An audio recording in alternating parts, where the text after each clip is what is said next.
अच्छा, डायनेमिक्स तो पढ़ा हुआ है काफ़ी कुछ, लेकिन फ्लूइड डायनेमिक्स के बारे में नहीं पढ़ा हुआ। तो डायनेमिक्स वाली सारी प्रॉपर्टीज़ बस यहाँ पर भी हमने अप्लाई करनी है। और जो भी speed, pressure, velocity, cross sectional area, ये सारे कॉन्सेप्ट जो है वो यहाँ पे भी अप्लाई करके देखने कि अगर हम लिक्विड और गैसेस में डायनेमिक्स को अप्लाई करते हैं तो वहाँ पर चेंज किस तरह से आता है। नॉर्मल डायनेमिक्स में तो हमने सारी चीज़ें की हुई हैं, उसमें फोर्स, मोमेंटम, इनर्शिया, ये सब चीज़ें आ जाती है। लेकिन यहाँ पर जो है वो कुछ कॉन्सेप्ट्स आपने देखने कि यहाँ पर किस तरह से आप उसको इंक्लूड करोगे। अच्छा, सबसे पहली चीज़ ये कि हम यहाँ पर बात कर रहे हैं फ्लूइड की, और फ्लूइड में आपके पास दो कैटेगरीज बन जाती हैं, एक लिक्विड और गैस। तो दोनों चीज़ें हम फ्लूइड में ही काउंट करते हैं, चाहे आप उसे लिक्विड कंसिडर करो या गैस कंसिडर करो, तो दोनों को हम इन शॉर्ट एक ही कैटेगरी फ्लूइड कह सकते हैं। ठीक है। अब फ्लूइड में होता है ये कि जब आपके पास वो फ्लो करना स्टार्ट करेंगे, चाहे वो लिक्विड फ्लो करे चाहे वो गैसेस आपके पास फ्लो करती हूँ, क्योंकि गैस में थोड़ा डिस्टेंस ज़्यादा होता है, तो उनके बीच में आपके पास एक फ्रिक्शनल फोर्स होगी। Frictional force between layers,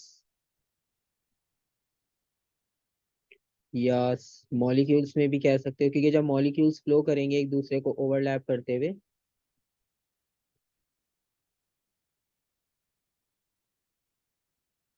of liquid and gas,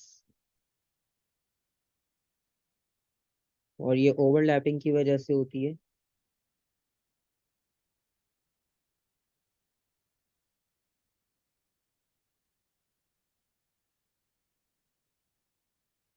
किस चीज का ओवरलैप? मतलब मॉलिक्यूल्स का?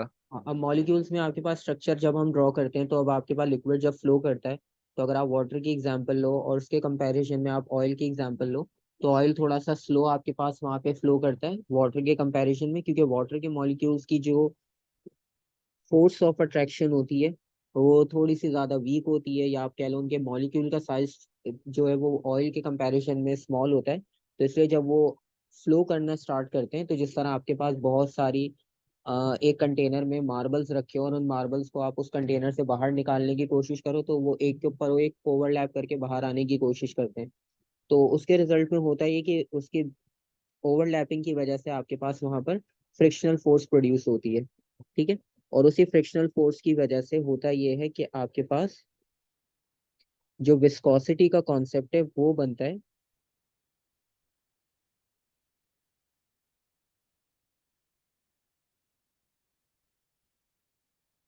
तो आपने केमिस्ट्री में भी जब आप करते हो विस्कस लिक्विड और ये सारी टर्म यूज करते हो, तो उसका मतलब ये होता है कि जिसकी विस्कोसिटी हाई होती है, तो इसका मतलब है वो ज्यादा थिक आपके पास लिक्विड होता है। तो विस्कोसिटी हाई का मतलब ये होता है कि आपके पास लिक्विड जो है वो थिक है, उसकी जो फ्रिक्शनल फोर्स है, या आप कह लो उसको विस्कस ड्रैग या ड्रैग फोर्स कह लो, मल्टीपल इसमें आप टर्म्स यूज कर सकते हो। तो जिसकी विस्कोसिटी हाई होगी इसका मतलब है वो लिक्विड आपके पास थिक होगा, और जिसकी विस्कोसिटी लो होगी वो लिक्विड आपके पास थिन होगा। जिस तरह वाटर, और हम ऑयल की एग्जांपल लें, तो वाटर आप लिखोगे यहाँ पर लेस विस्कस में, और ऑयल को आप लिखोगे हाई विस्कोसिटी में। ठीक है। तो ये कॉन्सेप्ट हो गया आपके पास विस्कोसिटी का, कि विस्कोसिटी बनती किस तरह से। इसका एक एक्सपेरिमेंट भी होता है नॉर्मल। उसमें एक्सपेरिमेंट में परफॉर्म इस तरह से करते हैं कि लेट सपोज अगर आपके पास एक ट्यूब हो सिंपल, ये तो फिल हो गई पहले से। ठीक है। अगर आप सिंपल वहाँ पे ट्यूब कंसिडर करते हो और उसमें आपके पास लिक्विड फिल किया हो, ठीक है, एक लेवल तक, तो उस एक लेवल तक लिक्विड फिल करने के बाद अगर आप एक मेटल बॉल को वहां से ड्रॉप करते हो, तो ये आपके पास लिक्विड है। अब लिक्विड हम कोई सा भी ले सकते हैं, ऑयल भी ले सकते हैं, और ऑयल की जगह वाटर या ग्लिसरीन नॉर्मली हम यूज कर रहे होते हैं जब लैब में ये एक्सपेरिमेंट होता है। और कोई भी आपके पास एक मेटल स्फेयर होता है, जिस तरह वो पेंडुलम वाले एक्सपेरिमेंट का स्फेयर होता है, कोई भी ब्रास का या आयरन का यूज कर लेते हैं जो थोड़ा सा हैवी हो। तो आपने जो पढ़ा होगा नॉर्मल डायनेमिक्स में टर्मिनल वेलोसिटी का कॉन्सेप्ट, तो वो टर्मिनल वेलोसिटी का कॉन्सेप्ट यहाँ पर भी यूज होता है। जिस तरह से एयर में आपके पास टर्मिनल वेलोसिटी होती है, गैस और लिक्विड में भी आपके पास ये कॉन्सेप्ट होता है, क्योंकि जब आप बॉल को ड्रॉप करोगे तो इस ट्यूब के साथ जो है वो स्केलिंग की होती है, तो उस पे आप ये कि थोड़े थोड़े टाइम बाद जो है वो उसकी डिस्टेंस को नोट कर रहे होते हो, और फिर से आप स्पीड और एक्सेलरेशन फाइंड आउट कर सकते हो। उससे आपको ये आइडिया हो जाता है कि कहाँ पर आकर जो है वो इसकी स्पीड कांस्टेंट हो गई। क्योंकि जब ये इनिशियली यहाँ से ड्रॉप किया जाएगा इसको, तो इनिशियली क्या होगा कि जो इसका वेट होगा वो थोड़ा सा ग्रेटर अप्लाई होगा फोर्स की टर्म में, क्योंकि जब कोई भी चीज़ डाइव करती है तो डाइव करते हुए वो ज़्यादा डिस्टेंस कवर करती है इनिशियली। लेकिन कुछ टाइम बाद होता ही है कि वो कांस्टेंट स्पीड से ट्रैवल करना शुरू कर देती है। तो अगर आप इसको ग्लिसरीन में ड्रॉप करोगे और वाटर में ड्रॉप करोगे तो वाटर में आपके पास ये तेजी से बॉल नीचे जा रही होगी, और अगर आप इसको ग्लिसरीन में ड्रॉप करोगे तो ग्लिसरीन में थोड़ा सा स्लो मूव करेगी। तो ये रीजन आपके पास होता है विस्कोसिटी की वजह से, क्योंकि आपके पास विस्कोसिटी हम इन शॉर्ट वर्ड यूज करते हैं, और बाकी इसकी थ्योरी यही होती है कि फ्रिक्शनल फोर्सेस की वजह से होती है। तो इसको आप ड्रैग कह लो, विस्कोसिटी कह लो, या आपके पास फ्रिक्शनल फोर्स कह लो, सिंपल वर्ड्स में आप कोई भी इसमें यूज कर सकते हो टर्म। और यहाँ पर भी आपके पास जो है वो ये कांस्टेंट स्पीड हो रही है, तो कांस्टेंट स्पीड का मतलब है आप इसको भी टर्मिनल वेलोसिटी कह सकते हो, क्योंकि ज़रूरी नहीं है आपके पास यहाँ पे पैराशूट की ही एग्जांपल हो। वो एयर के लिए आपके पास केस था नॉर्मल डायनेमिक्स, यहाँ पे फ्लूइड की, हम लिक्विड की बात कर रहे हैं मोस्टली। तो यहाँ पर भी आपके पास जो है वो टर्मिनल वेलोसिटी लिक्विड में भी पॉसिबल है। उसके बाद आपके बुक में भी टेबल गिवन होगा, उसमें आप देखोगे तो एयर की विस्कोसिटी में सबसे आपको लेस मिलेगी, और से आप आगे जाते जाओगे तो ग्लिसरीन की सबसे हाई होगी। तो नॉर्मली ग्लिसरीन इसलिए यूज करते हैं लैब में क्योंकि इसकी विस्कोसिटी हाई होती है और वो परफॉर्म करने में ईजी होता है। तो आपको रीडिंग्स लेने में टाइम मिल जाता है, क्योंकि अगर लेस विस्कस हमने लिक्विड यूज किया तो उसमें होगा ये कि वो जल्दी से नीचे आ जाएगा और आपको टाइम ही नहीं मिलेगा रीडिंग नोट करने में। और इसके बाद ये है कि इसके साथ ही आपके पास एक वैल्यू आपको मिलती है। और टर्मिनल वेलोसिटी में तो आपको पता है कि जो नेट फोर्स होगी या जो फाइनल फोर्स एक्ट कर रही होगी, क्योंकि बॉल का वेट होगा डाउनवर्ड जो एक्ट कर रहा है, फिर वाटर की तरफ से जो ऑपोजिट फोर्स अप्लाई होगी जिसको हम ड्रैग फोर्स कह रहे हैं यहाँ पर। तो यहाँ पर हमारे पास दो फोर्सेस की क्वांटिटीज आ गई। एक फोर्स ये वाली हो जाएगी और एक फोर्स हमें यहाँ से मिल जाएगी। तो ये दो फोर्सेस हो जाएंगी। तो जब फाइनल हम टर्मिनल वेलोसिटी यहाँ पर कैलकुलेट कर रहे होंगे तो टर्मिनल वेलोसिटी में आपको हेल्प मिल जाएगी इससे कि जो आपने नेट फोर्स फाइंड आउट करनी है, तो वो नेट फोर्स आप फाइंड आउट कर सकते हो कि जो बॉडी का वेट था, क्योंकि वो नीचे तो चला जाएगा बिल्कुल बेस तक ना, ये बॉल आपके पास फाइनली बेस तक तो जाएगी, तो इसका मतलब है वेट आपके पास ग्रेटर है, लेकिन टाइम टू टाइम इस पर जो है वो ड्रैग फोर्स अप्लाई होती रहेगी वाटर की तरफ से। तो इसलिए हम वेट में से ड्रैग फोर्स को माइनस कर लेंगे, तो हमारे पास रिजल्टेंट फोर्स आ जाएगी जो उस वक्त बॉल पे एक्ट कर रही होगी। और इस विस्कोसिटी के लिए आपके पास अगर ये आपने फोर्स फाइंड आउट करनी है, तो ये तो हमने एक जर्नल फॉर्मूला लिख लिया, जो हमने डायनामिक्स में भी ये कॉन्सेप्ट सीखा हुआ है, ये वहां से हमें फॉर्मूला मिल गया। लेकिन लिक्विड के लिए स्टोक्स लॉ है आपके पास है, उसने एक फॉर्मूला आपको दिया है इसमें विस्कोसिटी से रिलेटेड। तो अगर आप स्टोक्स लॉ को यूज करते हो, तो स्टोक्स लॉ की बेसिकली स्टेटमेंट ये थी कि जब भी आपके पास कोई भी ऑब्जेक्ट फ्लूइड में मूव कर रहा होगा तो उस पर एक ऑपोजिट फोर्स अप्लाई होगी जिसको हम ड्रैग फोर्स कहते हैं, और ड्रैग फोर्स आपके पास जो है वो स्पीड के साथ इंक्रीज होगी। तो सिंपल सा कॉन्सेप्ट है कि अगर आप बहुत तेजी से ऑब्जेक्ट को मूव करवाने की कोशिश करोगे लिक्विड में, तो आपको ड्रैग फोर्स भी उतनी ज्यादा मिलेगी। अगर इसी बॉल को आप बिल्कुल सरफेस पे रख के ड्रॉप करते, तो आपका मोशन जो है उस बॉल का वो बहुत स्मूथ होता। लेकिन अगर आप इसको हाइट से ड्रॉप करोगे तो वो स्प्लैश होगा, सबसे पहले लिक्विड आपके पास कुछ बाहर भी निकल जाएगा, और फिर जाकर वो स्मूथ मूवमेंट स्टार्ट होगी। तो वो वेलोसिटी की वजह से होता है कि जितनी वेलोसिटी से आप उसे ड्रॉप करोगे तो उतनी मैक्सिमम आपको शुरू में ड्रैग फोर्स मिलेगी। तो उसकी स्टेटमेंट आपके पास सिंपल है कि an object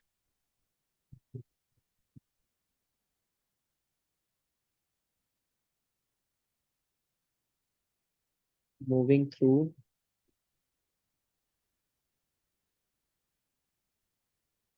a fluid experience an opposite force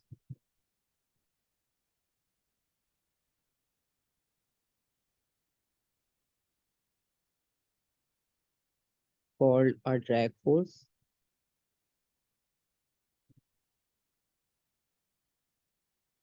और ये ड्रैग फोर्स आपके पास इंक्रीज होगी जैसे जैसे आपके पास स्पीड इंक्रीज हो रही है।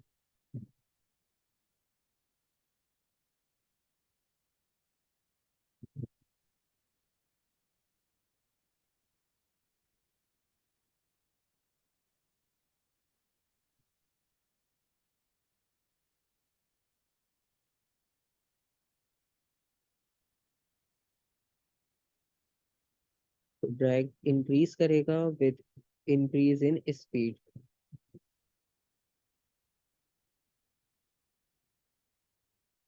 ठीक है, ये आपके पास स्टोक्स लॉ हो गया, और इसके लिए जो हमारे पास फॉर्मूला था, ये बीच में हमारे पास एक जर्नल स्टेटमेंट हमने लिख ली, और इसके बाद जो फॉर्मूला है स्टोक्स लॉ से रिलेटेड,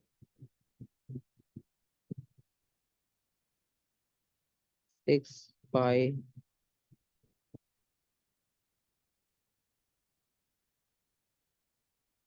अच्छा, अब ये जो एन टाइप एक सिंबल है, ये विस्कोसिटी का सिंबल है बेसिकली, ये रिप्रेजेंट करेगा विस्कोसिटी को।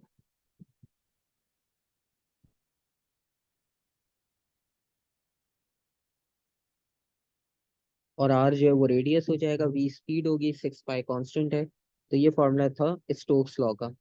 और सर नॉर्मल, एक सवाल है। जो अगर हमने आपने कहा था ना कि आप जोर से नीचे फेंकेंगे, तो क्या वो लिक्विड नीचे जाता रहेगा, या जब तक जाता रहेगा जब तक कि उसकी नेट फोर्स इक्वल है ये वेट और ड्रैग फोर्स के, तो वो बीच में क्या फिर वो हवर करेगा क्या, या फिर वो नीचे जाके फिर इक्वल होगी उसकी? ये मुझे समझ नहीं आ रहा। अच्छा इसमें ये, जैसे आप।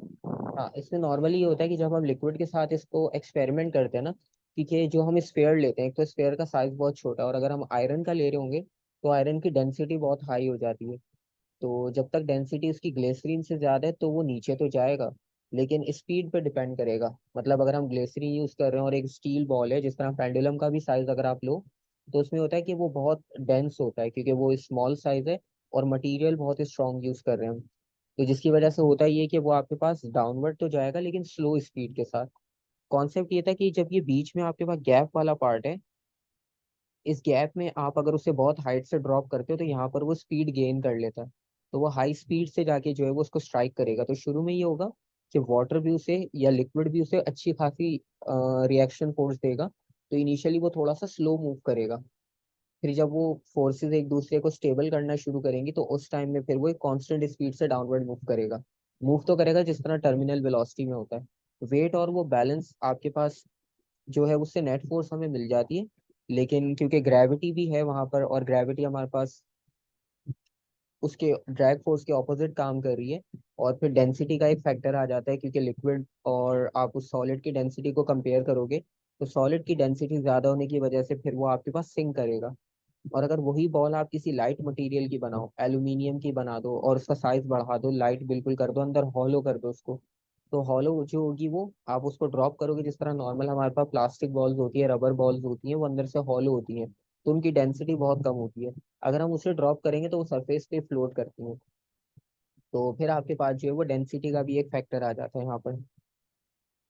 लेकिन उसने क्योंकि आपको सिर्फ फोर्सेस का कॉन्सेप्ट दिया है, उसने अभी सिंक और फ्लोट का कॉन्सेप्ट यहाँ पर नहीं दिया। तो समझ गया। इस समझ वजह गया, से समझ अभी गया। हम उसको नहीं लिंक कर रहे।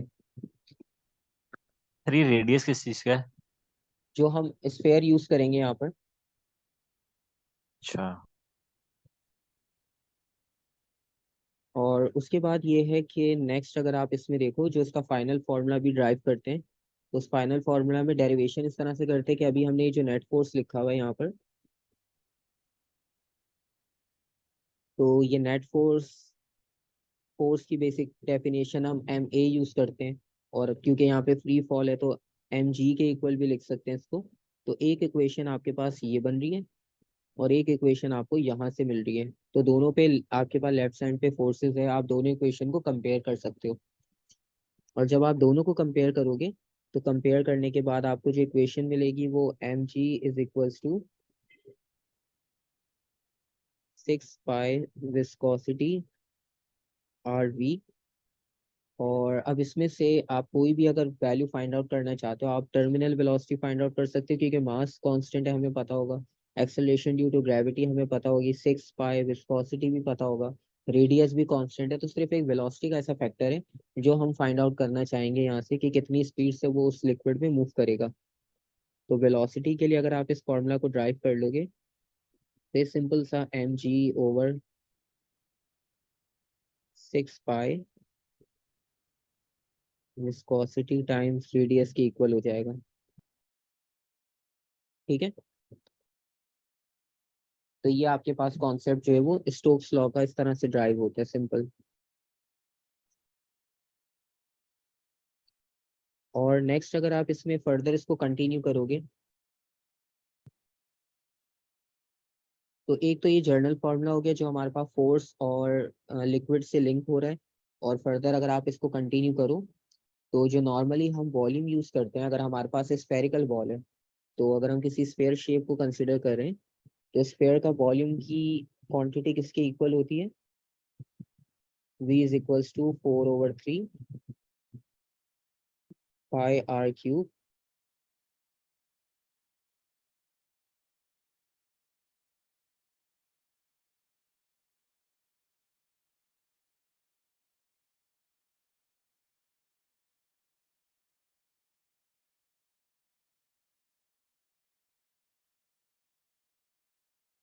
तो अब यहाँ पर आपके पास जो है वो पाई r क्यूब जो है 4/3 जो है ये किसी भी आपके पास स्फेयर का वॉल्यूम हो सकता है।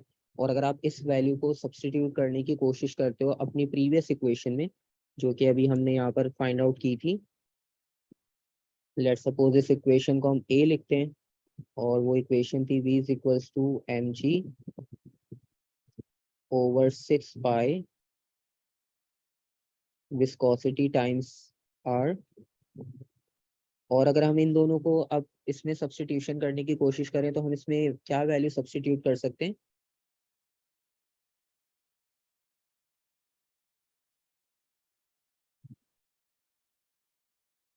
वी की कह सकते ओ ना। अब समझ देखो। गया। हाँ, अब कंपेयर यहाँ कर पे देंगे अब।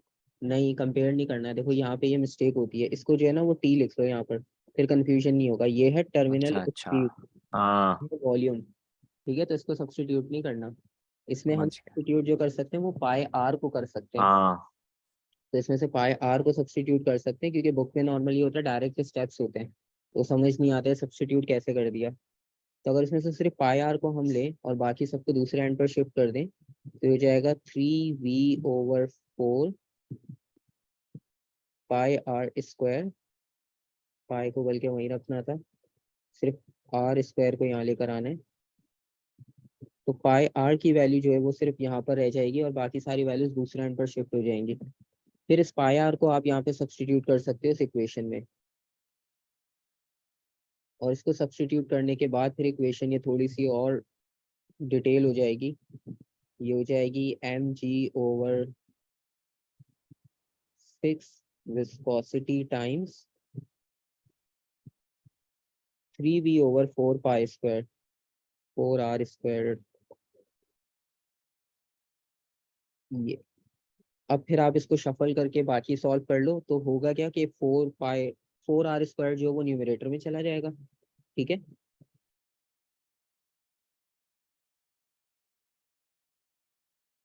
और आपके पास जो फाइनल इक्वेशन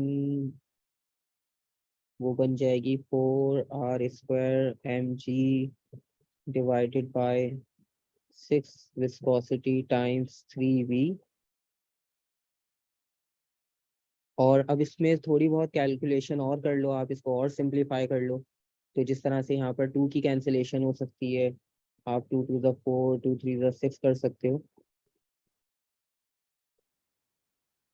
तो ये आपके पास फर्दर इक्वेशन डिवाइड हो जाएगी। और वो डिवाइड किस में होगी,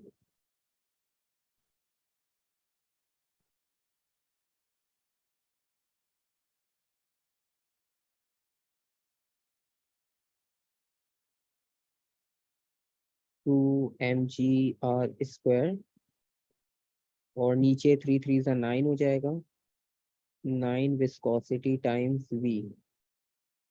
अच्छा, अब इसमें इन्होंने पता है क्या किया है, अब इसमें से मास और वॉल्यूम को सेलेक्ट किया, मास ओवर वॉल्यूम, इसको सेलेक्ट करके इन्होंने कौन सी क्वांटिटी बनाई है, डेंसिटी। हाँ, इसको यूज करके इन्होंने डेंसिटी बना ली।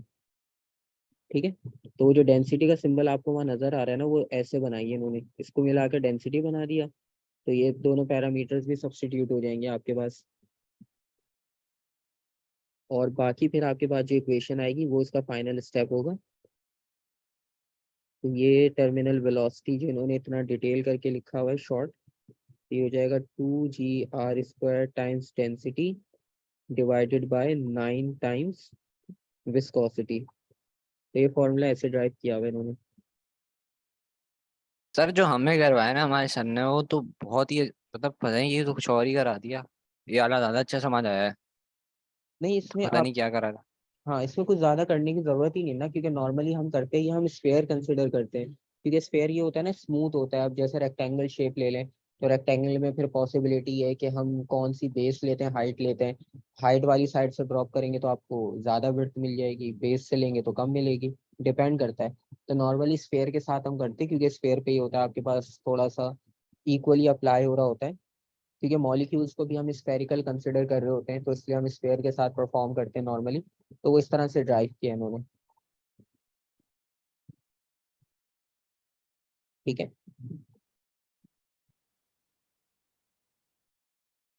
सही है। तो ये आपके पास स्टोक्स लॉ और लिक्विड में जो टर्मिनल वेलोसिटी की डेरिवेशन है वो पार्ट हो गया कि टर्मिनल वेलोसिटी कैसे फाइंड आउट करते हैं।